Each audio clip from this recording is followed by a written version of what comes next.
So the church is seen as a toxic brand, a phrase that I've heard recently, and already discussed with people because it interests me in that sense. Good for us. Whether you can see it as a good thing or a bad thing.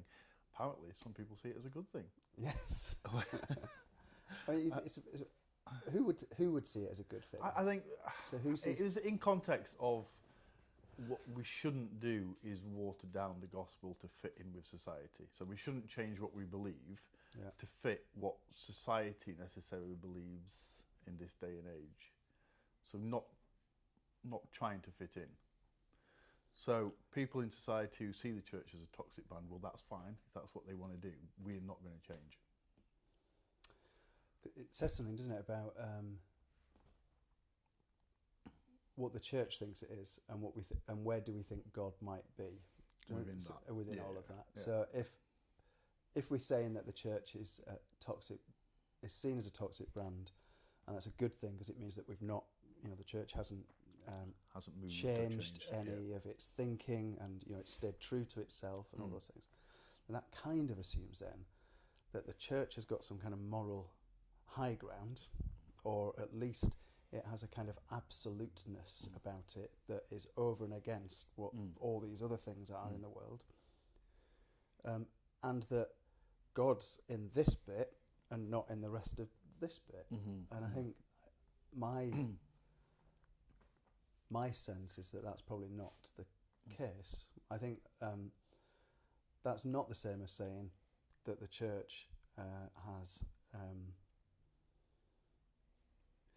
it's not the same as saying I don't think that the church ought to, because I wouldn't say this about anything. I wouldn't say this about a political party or any other kind of organisation, that they have to suddenly become what the world wants them to be in order for them to become more popular or more successful. I always say, you can fill Weight Watchers if you offer free cakes. But it kind of goes against the nature of Weight Watchers to do that. So there's something about knowing who you are and being true to yourself. Yeah, that's absolutely true. Yeah. But to say that it's good for the church to be a toxic brand, I think kind of suggests that that's. For me, it means you have to look at it and you have to look at why, not just say, well, that's fine, we are this. Because also within the church, not everybody believes the same things within the church. So, there's a massive opinion of everything, political, or social, whatever, within people who belong to churches as well. I guess it's the thing that the church officially stands for and what its statements are. Yes, and I get there are some kind of questions around, aren't they? Around is there a Christian voice on a particular issue? So, and that can range from anything around. Obviously the big ones around sexuality, but it could be around environmental issues, around those kinds of things. Another big issue, that the church has never had one single voice on, and you would get lots of different divergent views, would be around the Middle East problems and around the stuff that's going around Jerusalem, particularly around Israel and Jerusalem. So I think to say that the church has a voice is probably stretching it too far. The church is polyvocal, I would say. It has a variety of voices, and that's both its strength and its weakness, I suspect. It's why you could say the same about political parties, I guess. We're watching our political parties at the moment, all on all sides, fall apart over Brexit, and just over a conversation around how we, what's our relationship with other countries primarily, and they can't agree on that. So it's not just us, but I guess. But what's interesting is why is it that people think that the church ought to have one voice on a particular issue? And of course, that voice has changed over the years. So things that the church stood for a couple of 100 years ago quite vehemently would be very different this day and age now. But it got me to thinking about how schisms and things, about how Methodism started. And so we've got. I was just thinking then about about how the church has changed what it says or what it believes or what it thinks, and so one of the ways in which it did that was around theme, a theological thing, a thing that the church believed way back, called transubstantiation. Okay. Great word. Get it in Scrabble. Transubstantiation. And that was, so, you know, that churches celebrate bread and wine, you know, they do Holy Communion, or some churches call it Eucharist. In more Catholic churches, you call it Mass. And in that, there will be bread or wafers, and the priest, the minister, whoever's presiding, will say something like, "May this bread or this wafer becomes the body of Christ." And transubstantiation was this idea, philosophical, theological idea that there was some kind of magic, some kind of Holy Spirit stuff that happened there, and that became actually the body of Jesus. It was physically, so it changed from bread, physically changed from bread into a new thing. Now,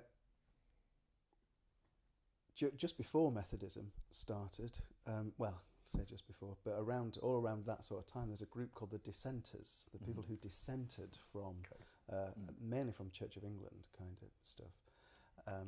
But they, and they had to, there was this oath that they had to say, and people used to have to say, I think they used to have to say if they were going into public office as well, and stuff. But although dissenters weren't allowed to go into public office at the beginning.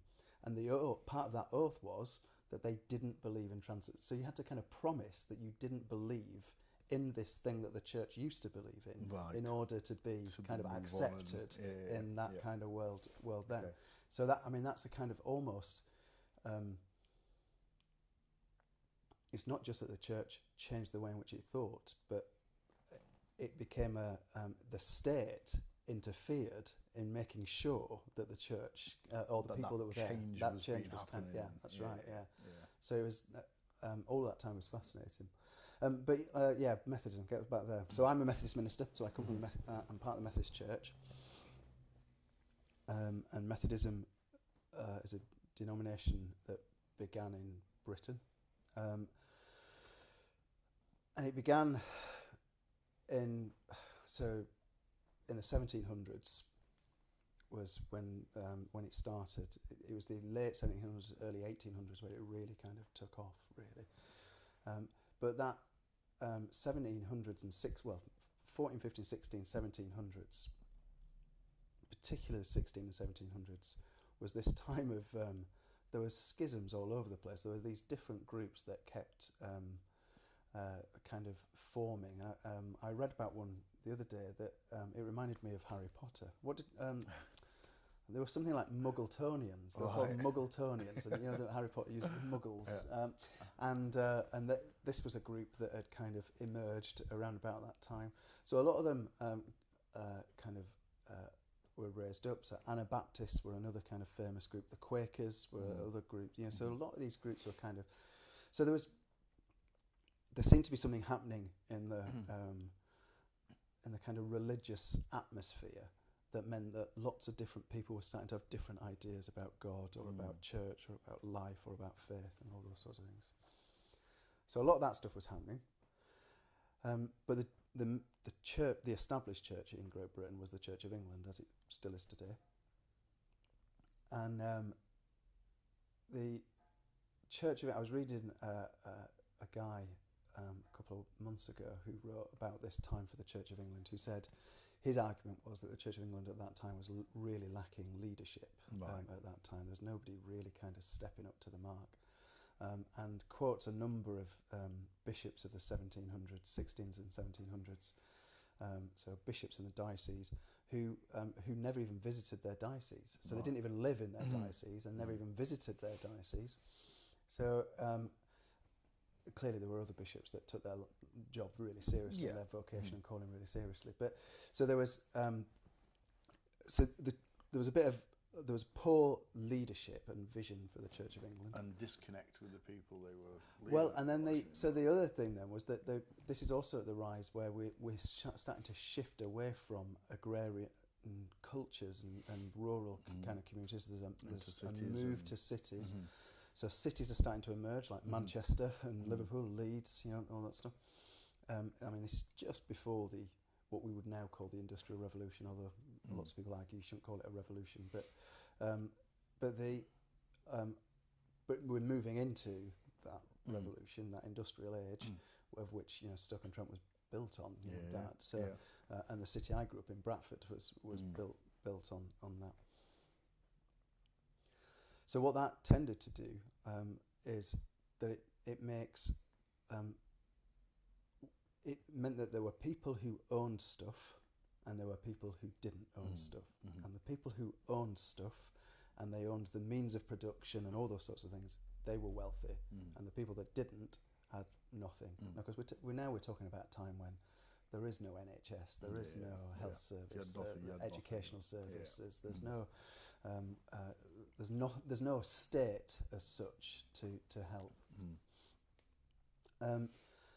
And the Church of England tended to be still full of those wealthier types of people, and the richer types of people. They were often the landowners and the factory owners or ship owners, all that sort of stuff. Because we're also talking here at the time that the Americas are being discovered, and so the transatlantic ships just beginning to develop, and that trade, the slave trade's kind of booming around this time. So a lot of that stuff's going on. But these poorer people, and these were people like still the agricultural workers, the miners, the people who are starting to work in production around factories and those sorts of things. They're not quite massive yet. That group of people just have nothing to do with the church at all, and they're not being kind of touched particularly well by the church. I mean, clearly there'll be exceptions to that rule. And up pops this Oxford Don, called John Wesley. So he was born in 1707. You're testing me now. Somebody will comment. You got that wrong. I'm not a church historian. I would say that clearly. He was born in 1707. And he was born, his dad in Epworth, so that's Lincolnshire, where you can still go and visit the manse there, and the vicarage there. His dad was an Anglican priest. His mum was quite a God-fearing woman, and Susanna Wesley, she was, I think most of us would have been afraid of her from what I read about her. And she was quite a disciplinarian with her children, didn't often agree with her husband. It would be interesting to see what their marriage was like. And the famous story, there was a fire at the Epworth Vicarage, and John Wesley was thrown out the window to be saved, and he was about 5 or 6 years old, I think, when that was happening. And if you go to, especially if you go to a place like in Africa, sometimes you'll go to ministers' houses or churches, and they'll have a picture of the Epworth fire. It's a big story for some. And he I think he went to Charterhouse's school, and then went to Oxford University, trained to be a priest, became a fellow there, and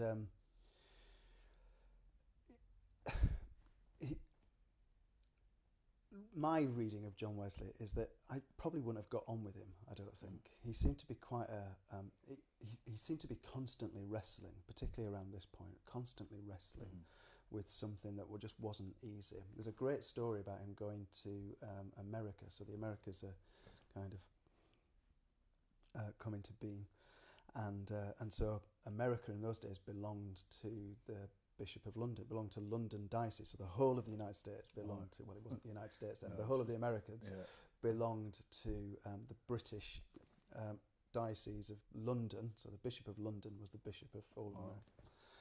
And so John Wesley went out there, and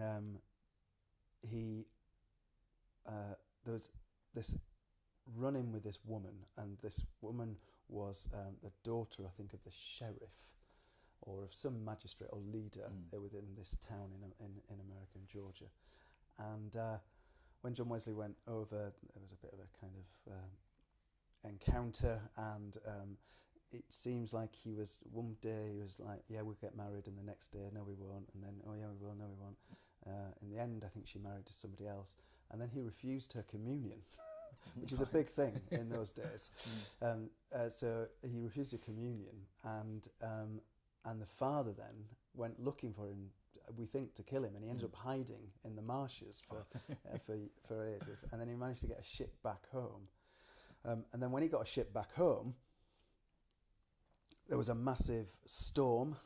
So ships were, weren't probably brilliantly built. They're not like Thompson cruisers now or whatever. Shipwrecks were all the time. Yeah, were always happening. And so there was this massive storm, and he hid under his bed and terrified. And he heard outside, I think it was Moravians, and they were all singing choruses, and they were singing and chanting choruses and things. And he suddenly realised how little faith he had and how he was terrified of faith. And the great thing about John Wesley, there's lots of good things, but one of his great things is that he wrote a lot of stuff. So he kept journals, which is why we know so much about him. And in his journal he wrote, "I went to America to convert the Indians, but oh, who will convert me?" He wrote. So you get that sense of him wrestling, all the time. Yeah. And then 1738, 24th of May, we sometimes call it Aldersgate Sunday. John Wesley went to Aldersgate Street and to hear a preacher, and it says in his journal something like, he heard the preface to the epistle to the Romans, which is Paul's letter to the Romans, and he says, and suddenly my heart was strangely warmed. And there was something about him, he experienced something, and I think it goes on to say, and I realised my sins, yes, even mine, were forgiven. And so something about kind of coming to terms with who he was, what he was, and what he was for. So he had this, you'll hear lots of Methodists talk about heart-warming experience, so their heart strangely warmed. I used to live with a Franciscan monk years and years ago in Birmingham, who said, yours is the only religion founded on indigestion, on a bit of heartburn. So he had his heart strangely warmed, and that seemed to be a kind of moment that shifted for John Wesley. And that's when he suddenly started to, so he was now an Anglican priest, but he didn't have a parish, he didn't have a church, well, not really.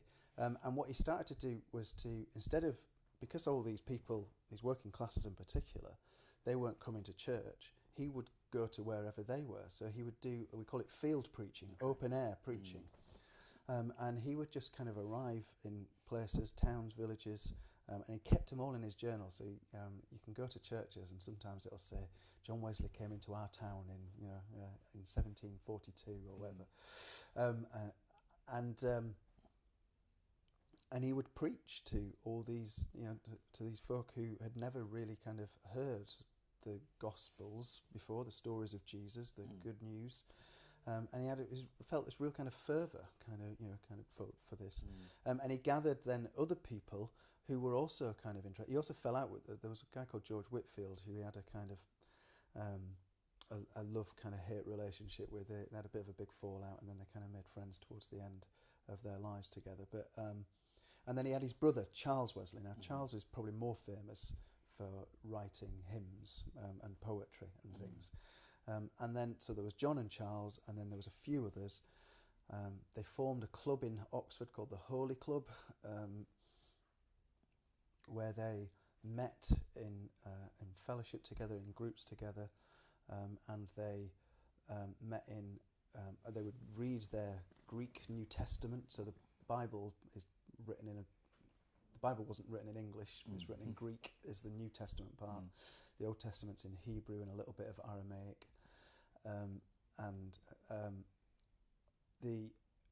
They would read their New Testaments in Greek, but they'd also go and do then kind of good works. So prisons were terrible places, and those, well, they still could be now, but they certainly were then. And there was a really bad one, I think it was in London, Newgate Jail, and in those days I spelt G-A-O-L, jail. So Newgate Jail, and he would go and visit the kind of prisoners there, and they were often some of the kind of worst of society that would be in there, so would find himself amongst the kind of the prostitutes and and the drunkards and the workers, and people who the Church of England thought had lapsed morals, and or the established church thought had lapsed morals. And John Wesley found himself amongst them. There are all sorts of phrases about making himself more vile for the Lord, and all that sort of thing. So, kind of doing that. So he really kind of got into that. But then his other kind of great asset wasn't just that he saw this and then felt really kind of compelled to step outside of the church and go and do this stuff. He also had a keen eye for organisation. So he managed to organise groups. So when people said, I believe this Jesus, this God that you keep telling us about, when people said that, although in his journals, he loves a good story, does Wesley. So in his journals, he'll often be 10,000 gathered or 3,000 gathered, and 25 of them threw stones at me while I preached, but I managed to get through it, so he'd have all these great stories. But when people made some kind of decision that they wanted to be, he organised them into societies. Okay. So there were no Methodist churches originally. They were just Methodist societies. In fact, a lot of these Methodist people that would be going to the Anglican church on a Sunday, and then part of going to their society during the week, so these societies were kind of like accountability groups almost, and they soon came. Another word that they developed into was class. So the class meeting, which is it is a big thing in Methodism, and we talk about it a lot. It actually only had a really short lifetime, really, but these were kind of meetings where people gathered together. They were held accountable to each other. So how is your soul? They would be asking. How did you spend your money? What have you? All those sort of questions. So real kind of holding to account, and then. And there were even smaller groups actually, so there were class meetings, and then there were the bands. So you had societies, classes and bands, and these bands were even smaller. They might just be 3 or 4 people in these bands, and they were high accountability groups.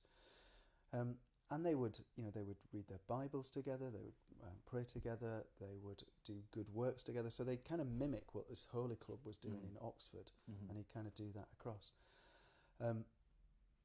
And other preachers were often, some of them were Anglican priests. Visitors.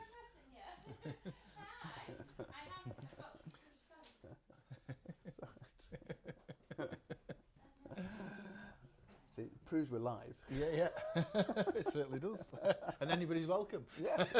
Join us on the sofa. Kettle's on. Yeah, I'll have another. Yeah, we should have got Russ to make it while we're out there. What was I saying?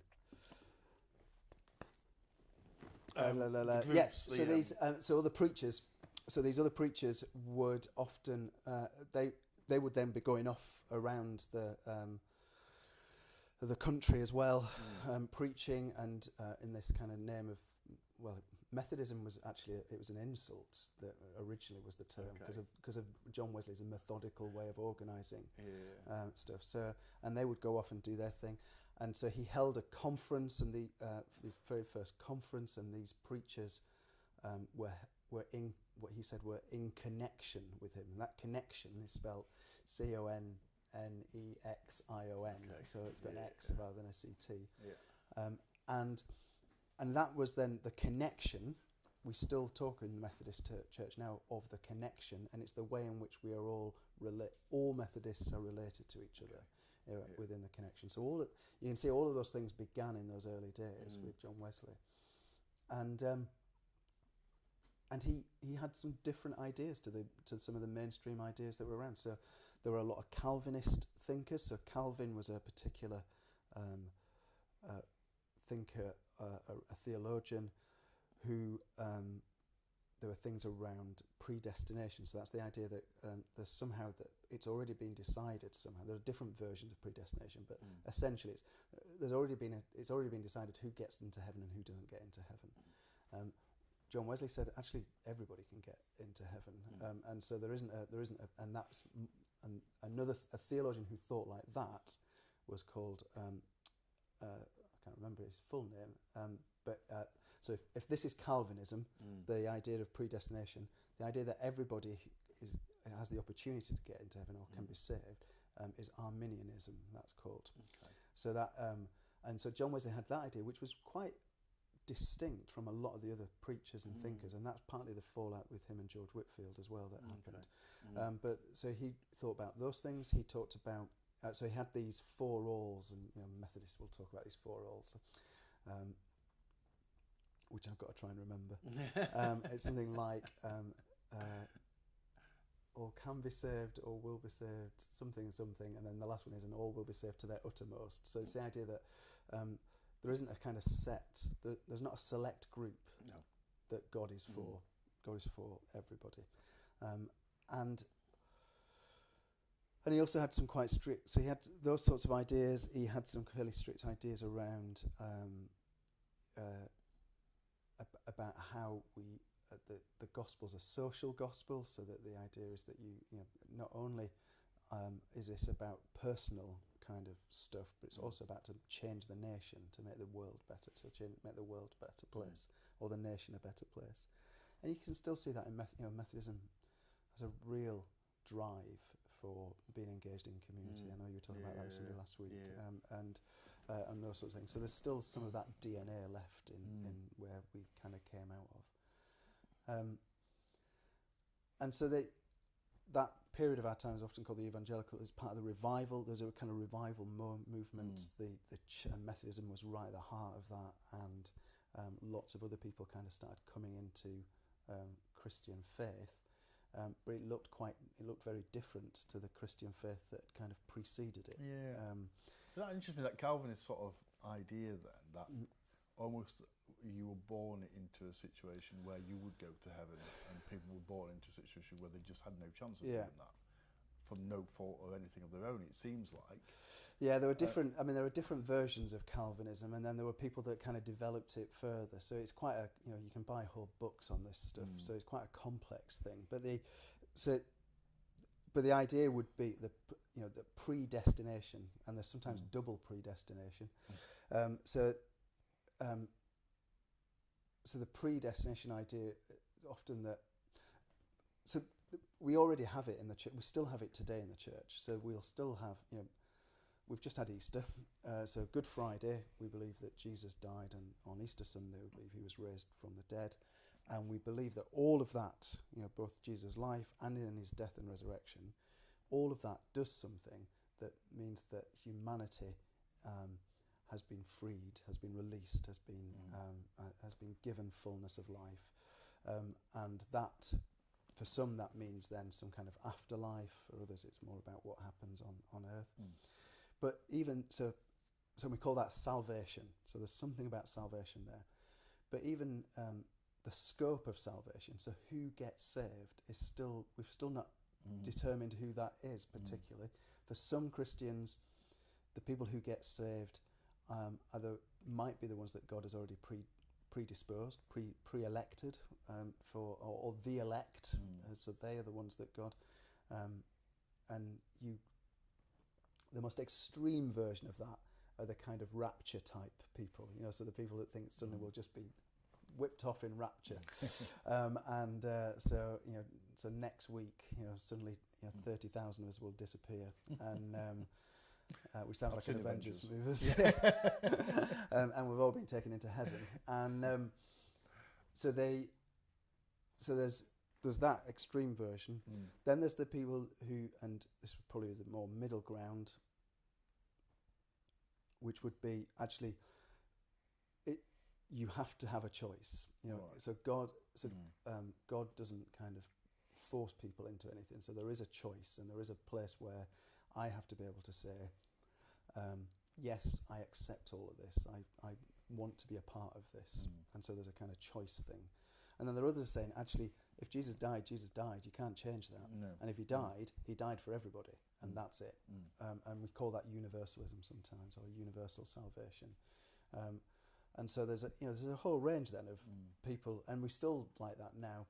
Calvin was a particular form of this end of it. There were other forms of that as well. So the other people that might be over this end would be what sometimes are called the millennialists. So I think the Muggletonians were millennialists back in their day.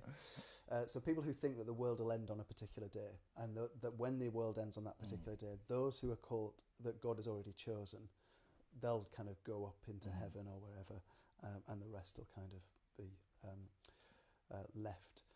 So the question then, the other then flip side of that is, what happens to those then that are left?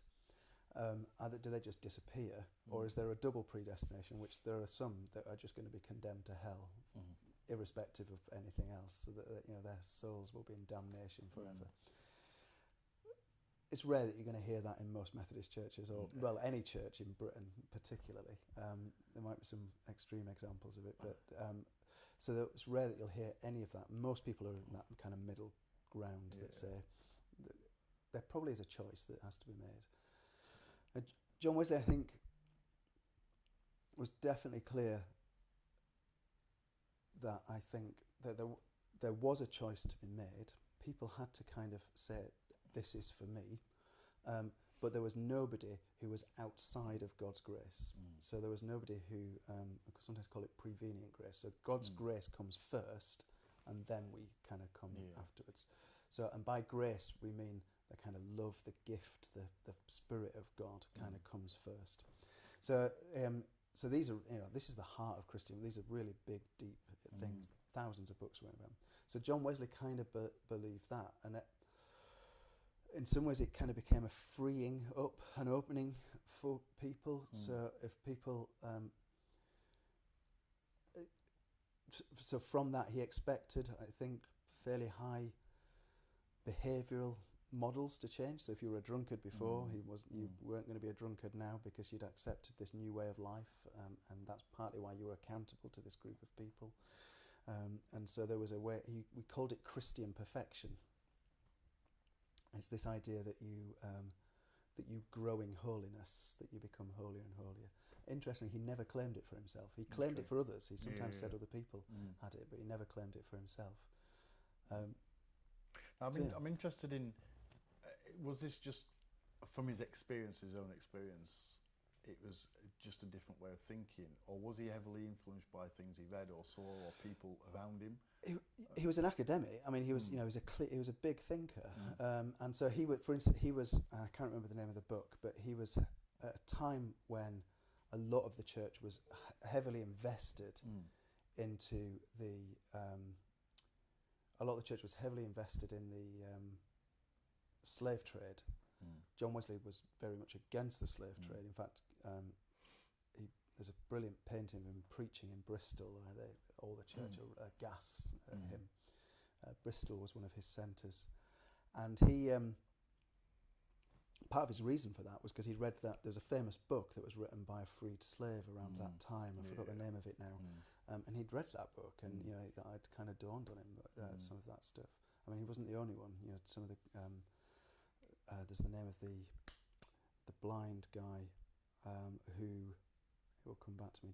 Isaac Newton, is it, or John Newton, or something like that? Who he was a captain on a slave trade, and he also had kind of come to realise that this might not be a brilliant thing, and so, or even a godly thing. So he was. So he was well read, and he was well versed in his reading. So he was engaged with lots of good conversation partners as well. So lots of people who he could kind of share this stuff with, and he was. So we sometimes call it the Wesleyan Quadrilateral.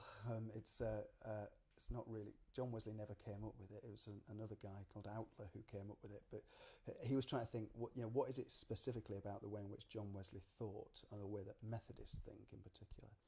And there are four things that kind of come into play. There's Scripture, so the Bible. So he was a man of one book. He really, he's heavily influenced by the Bible. Experience, that's all the heart strangely warm stuff. But also, actually I can see that these people are in poverty. Something needs to happen about that, and so he experienced those things. Reason, and that's his ability to draw on other thinkers that are outside the Christian tradition, but also the theologians and people around. Scripture, reason, what did I have? Experience and tradition. So this is what the church has kind of believed, and so we don't just dismiss that. We don't just throw that out. So he would bring all of those things into the kind of pot. Nowadays we'd call that theological reflection, being able to think theologically or reflect theologically. And he could bring all of that in, and that gave him... So he didn't just rely on, well, the church has always done this, so we ought to always do this. He didn't rely just on that, nor did he just rely on, well, it's in the Bible, therefore we have to do exactly what it says. He was much more bringing all of these kind of different resources together to be able to think about what does Christian faith look like in the 1700s. So that's interesting. So he was putting it into context of the time and the situation that people live in then. Yes, and particularly a particular context of the poorer people of Britain that were around then. And has that been a tradition within Methodism throughout that time? The ability to put, because we talked about community, there's a very much tradition of working in communities, and working in communities, obviously you're influenced by those communities as well. That's right. And that will bring up questions and potentially a change in thinking. Yeah, so I think I would say there are parts of this. It's a bit like, when you've got I don't know, I haven't got any yet, but my grandchildren, great-grandchildren, and I might be able to see traits of, my mum, who they will have never met. Do you know what I mean, in them, or something. And so that you see traces and traits that are around in Methodism. So I think the Methodist Church now is predominantly middle class, white middle class, but there are traits of kind of working classness about the whole movement, about the whole of Methodism. Our nervousness, for instance, around, and this might be controversial to some Methodists, but our nervousness around education, for instance, and those kinds of things might be some of that. But also our gritty determination and our ability to roll up our sleeves and say, right, let's get involved in this. There's something about that which I think comes out of that working class stuff. Because there is that working class tradition within Methodism. Yeah, definitely. I mean, there's Tolpuddle Martyrs. Have you heard of that? So they're down in Cornwall, and they were essentially seen as one of the first kind of the forebears of the trade union movements, really. And they ended up being shipped off to Australia when that was a prison colony. They, at least 4 or 5 of them were Methodist preachers in those days. So there's a real kind of working classness that sits within Methodism, although most Methodists, I would suggest, are probably not working class, including myself, are not working class anymore. I'm probably much more middle class. So there's that, I think. So there's still some of that. There's still some the sense of a kind of holiness, so that there's something around Methodism that says we want to better ourselves. We want to somehow become better, Christian perfection, better at being a Christian in the world and all that stuff. There's something about that, I think. Or just better people. Or better people, yeah. But that better people's kind of informed through our Christian faith. There's some of that. But then I think we've lost a lot of that stuff. So so for instance, field preaching. I'm not suggesting that we all go out and start preaching in the streets, and I know where that will lead if we did do that. But there's a sense in which that early movement was about a kind of leaving our centres and spaces of safety and security and entering into spaces that we wouldn't naturally inhabit. Yeah. Now, I don't think Methodism does that particularly well anymore. I think what we do is we try and invite the places that we don't inhabit into our spaces. Food banks are, again, a good example of those things. Often they'll be in churches, and we'll invite people into those spaces in order to do that. And they, we've said this before, but they do great work. There's nothing wrong with that. But where are the space? Where does the church find itself when it's in those places that we wouldn't normally be? Where would those places be now? Where's the church amongst drug dealers, amongst some of the kind of the worst parts of society? Where are often going to be downplayed. So the knife crime stuff that we hear a lot in our news. I think that's where Wesley would be around that stuff in his day, and we. How do you think it'd be received in that sense now? Well, in today's age. Well, it's interesting. I mean, whether or not he would, because of course having to arrive there, you have to arrive there as, or be in those spaces in a way that's not colonising, I guess. So you don't colonise those spaces and say, right, I'm going to come into your space, I'll make it look like church, and then we can all kind of sit there. Because that's no different from kind of doing anything else. So I wonder, but I think conversations, talking, being with, kind of just sat chatting, maybe in the parks where some of this stuff happens, and chatting to the people that's involved, but also to the victims, to those who that have been the kind of on the other side of those sorts of kind of stuff. But initially, in the sense of being incognito, is not carrying any badge or emblem of what you necessarily believe, and gaining trust first. And maybe, I mean, John Wesley was quite clear that he was around to save souls. He was around. He was an evangelist in that sense. Yeah. So now, whether or not it was easier in those days because religion was. Well, he was taking a word to people who, because of the way society was, as we said, weren't aware of it, because the Bible wasn't in English. People weren't, it was a select group of people who were wealthy or well-to-do or whatever, so they knew nothing about it. Whereas it comes back to that toxic brand thing, doesn't it, today, where people are aware of whatever their perception is of Christians, whether they're people who are going to preach to them and try and make them do things necessarily they don't want to do initially. That's right. Or getting to know people first, in that sense. I'm just putting it into a modern day context. I'm just trying to think whether Wesley would have. I'm trying to think of the society that Wesley was in, because as well, because religion would have still been seen as a thing that had that could be reckoned with. So it had a force about it still. So we're kind of coming out of Christendom at this sort of stage. So religion's still got a kind of force about it. Whereas religion tends now not to have a force about it. So even if in Wesley's day it was a toxic brand, it was a kind of toxic brand that couldn't be challenged almost. Whereas now, if it is a toxic brand, it's a toxic brand that can be challenged, or even worse, just utterly ignored. Actually, I want nothing to do with that. It is meaningless, and it makes no difference to the world whatsoever. So you can carry on doing what you want, but it doesn't actually do anything, so it's fine. So I think, but Wesley was, and maybe actually Wesley himself, but certainly the Methodists, and there's some great stories about that I read a couple of years ago now, and it's about women Irish preachers. So in the 1800s, I think, or it might be early 1900s, and they. They cared for people. They kind of loved people, and I think there was something in that early kind of Methodist movement that was that showed a care and concern for groups of people who were often not cared or concerned about by the rest of society.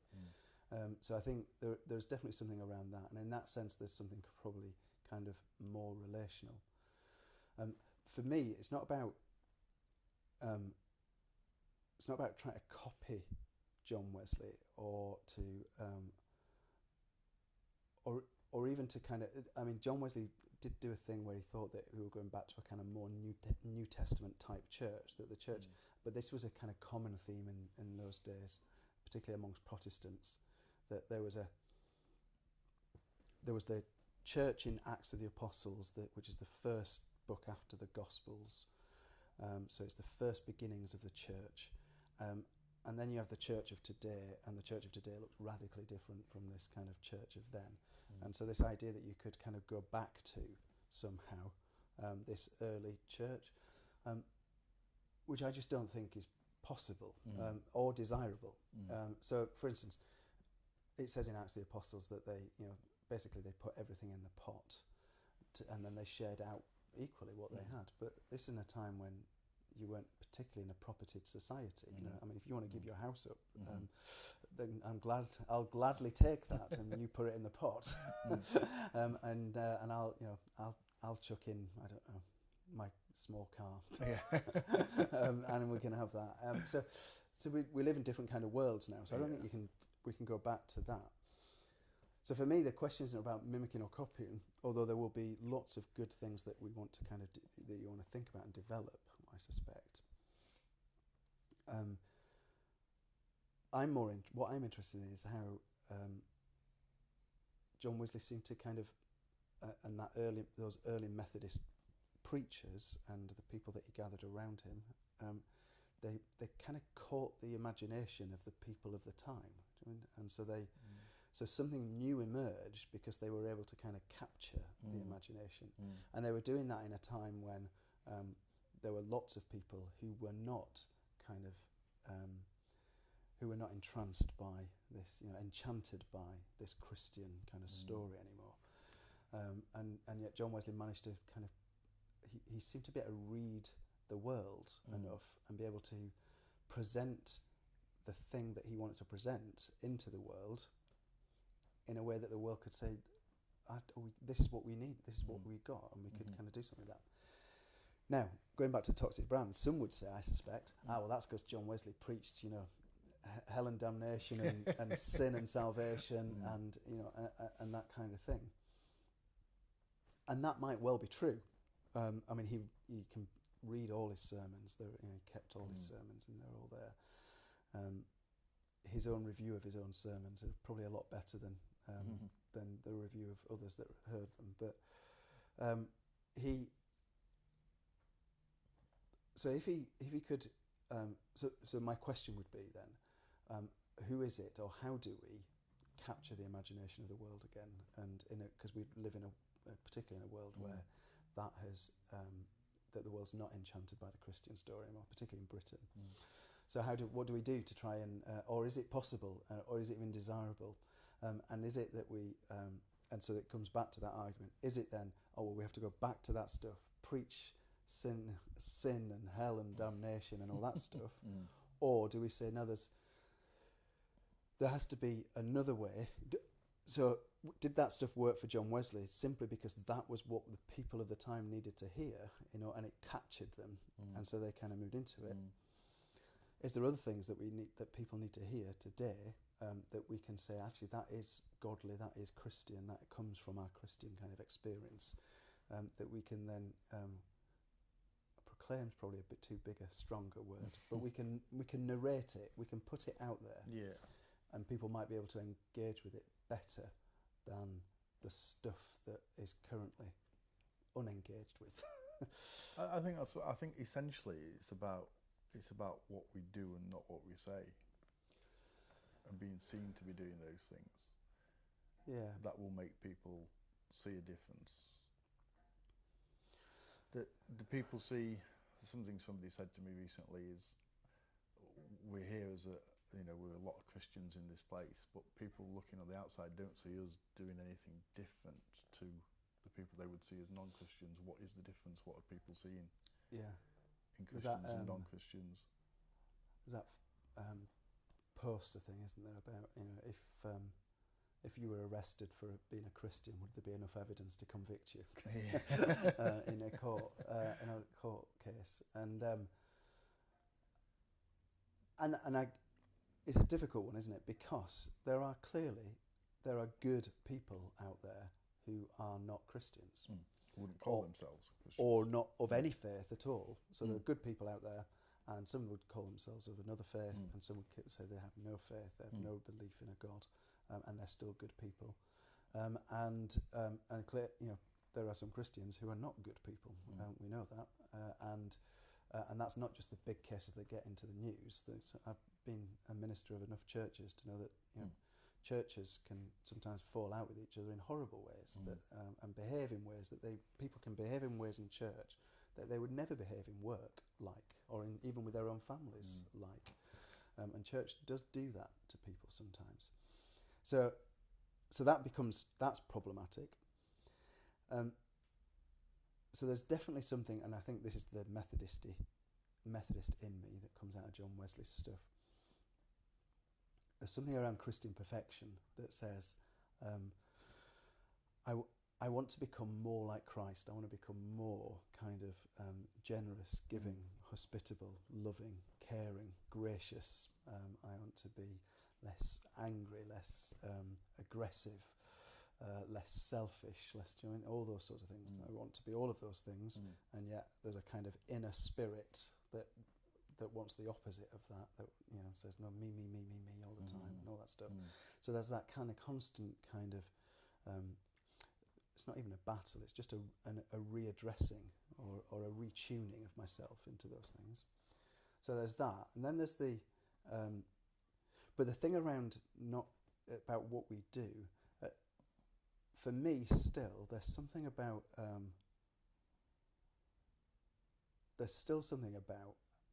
having to be able to say this is what we believe and this is why we believe it, and that's a thing that comes out of our it's a thing that's said. And I think and there's two things that have become a problem for the church. One is then, if the stuff we say doesn't match the stuff we do, then we just look stupid.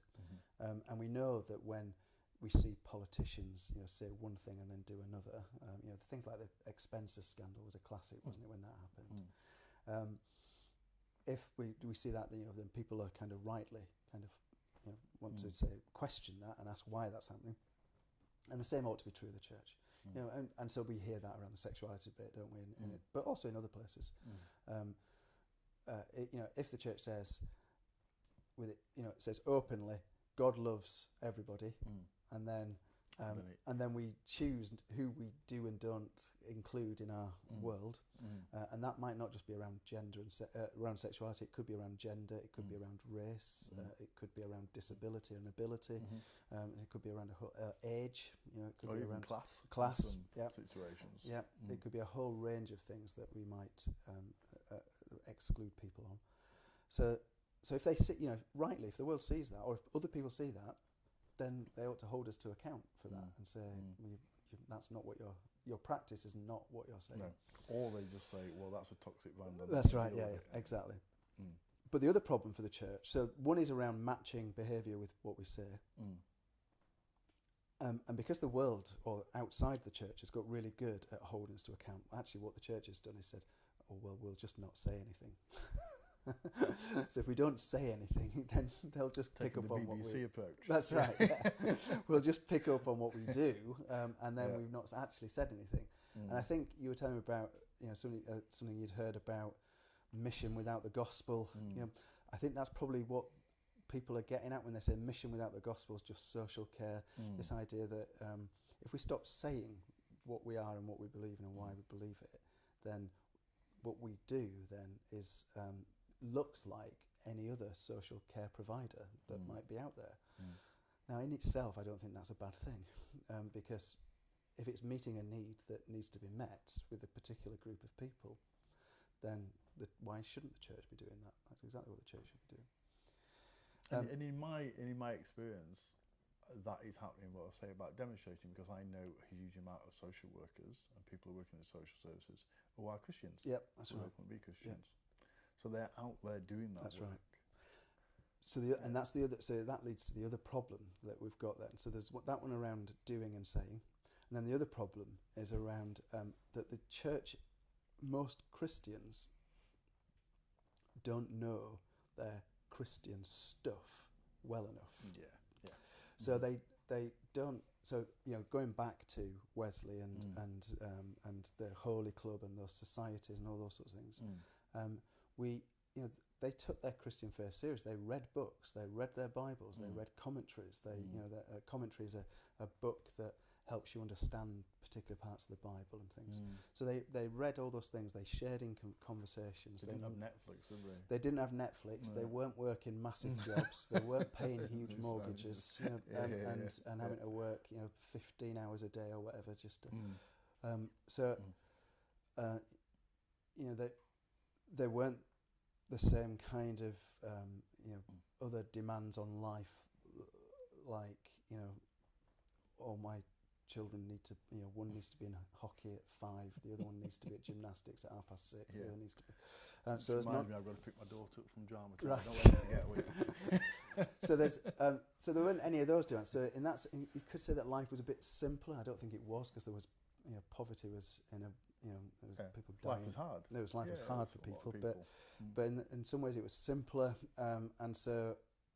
It was a different sort of hard. Yeah. Wasn't it? And people had a little bit more time to be able to engage with this kind of stuff. So my criticism isn't, oh well, Christians are just lazy. It's not just that. It's that if a Christian is a social worker, then they're going to be working massive hours in really massive quite caseloads.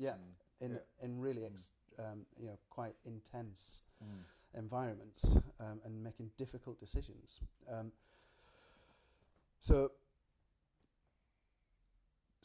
But one of the crises for the church is how do we help good, ordinary, faithful Christians discover something more about their story and the things that we're kind of learning together. And that's why I love doing these kind of things, so that we can help people can watch this while they're making tea or something, and do stuff. And I think thankfully now the other good thing is that we've got Google and Bing and all, and a whole range of kind of internet resources, so that when if we say something, and somebody says, "Oh, that's interesting. I'd like to know more about that." You can check it out easy. You just chuck in it. You just write the phrase into the search engine, and it's there. And you've got normally the first hit will I mentioned ranters, dissenters, John Wesley. Anybody puts them in, Wikipedia will be the first hit probably on that will come up, and you can read all of those things on there. So I think so information's available, and we can do it. It's just we kind of lost a culture of learning, I think. So I think we've got so now we've got these two things, and then that also, because we've lost, people don't know their story well enough, or Christians don't know the story well enough, the church doesn't know its story well enough. That means then we default to to things that we've heard said about us. Do you know what I mean? So somebody will say, well, God is love. Well, God loves everybody. And you say, well, ask anybody, where did you hear that? How do you know that? So one of the conversations I often have, when I used to teach at Queen's, I used to do this, but I do it with churches as well. If I say God is, finish that sentence, and then they'll say God is creator, God is loving, God is forgiving, God is everywhere. And then my second question is, how do you know that? Where did you find that information from? And they'll be like, well, you just kind of inherited it. It just kind of, I infused it. It just kind of arrived on me. I said, actually, where does it come from? Find the places that tells you, oh, that's what it says. And then that's when people start to think about. So rather than just making bland statements or statements that that come off the peg, then actually because does God love everybody? And in which case, what is that love look like, and what does it mean then if God has if God prefers or has a preferential option, is what the liberationists would say, for the poor? Does God love the poor more than He loves the rich? Is there and now do we want to say that? So actually, even the phrase "God is love" or "God loves everybody," well, let's open that to account. And then if you do that, you have to be then open to, actually, well, maybe God doesn't love that group of people particularly as much as God loves this group of people. And that group of people might be the group of people you love. And then it opens up. But that's part of the for me, that's part of the critical thinking. But because the church and it's a bit like we started this right at the beginning. The church hasn't had one voice on anything. So because the church has all these polyvocal voices, this or voice that speaks out with all these different things, I've come to the mind that you can't say to people, do you want to be a Christian? And if you do, this is the thing that you have to believe. All you can say is, do you want to join in a conversation that we've been having for years in the church?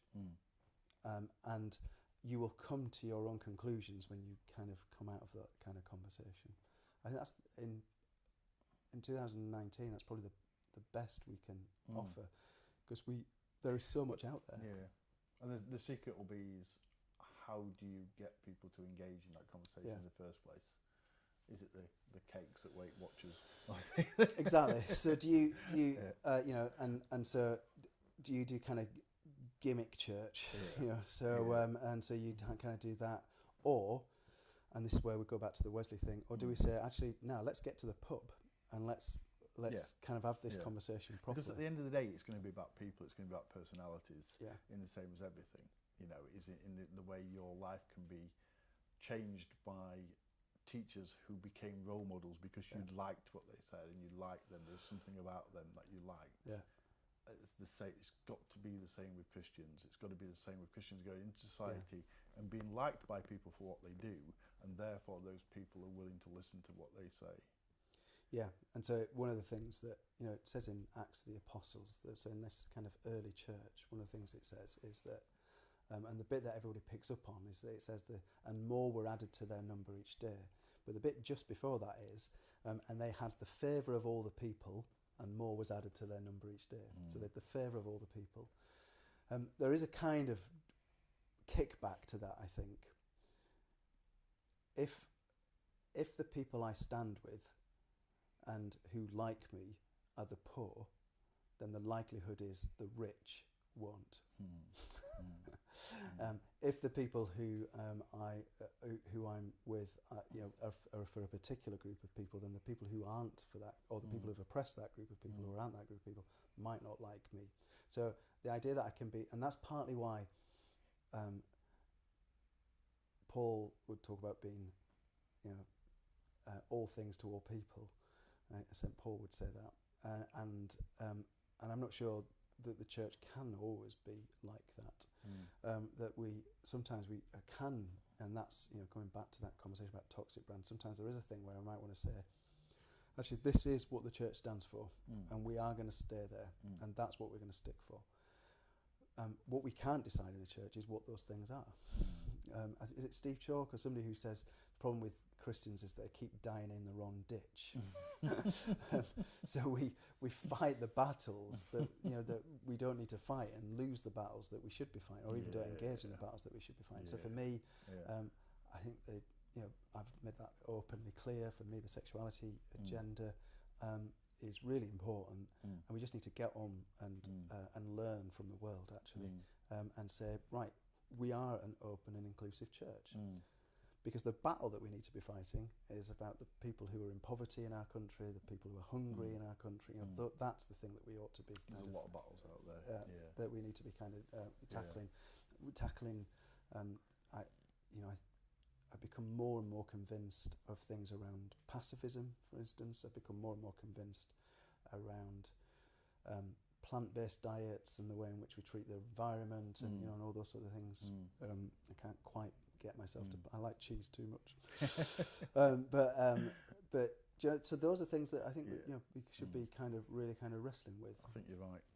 I think next time, we've skirted around it a few times in the last few conversations, but I think we will get straight into that sexuality thing, I think, next time. Okay. The time will be right to do that. It'll be an interesting conversation. Well, we're coming up to summer, which means that all our churches are going to have their, it's a bit like the political parties have all their conferences, and then, you know, so there'll be Methodist conference, there'll be General Synod, there's the big Anglican communion thing that's happening. So this will be in the news, I suspect, in the next couple of months. Yeah. So I think we'll look at that. We'll look at how it's in the news, how it's portrayed. Right, I'll get my hard hat on. Not a euphemism. No. Okay. It's not. Thanks for popping in, Simon. Thank you. It's been good. I'll see you again soon. Will do. Take care. Thanks. Not a euphemism. Hang up on that.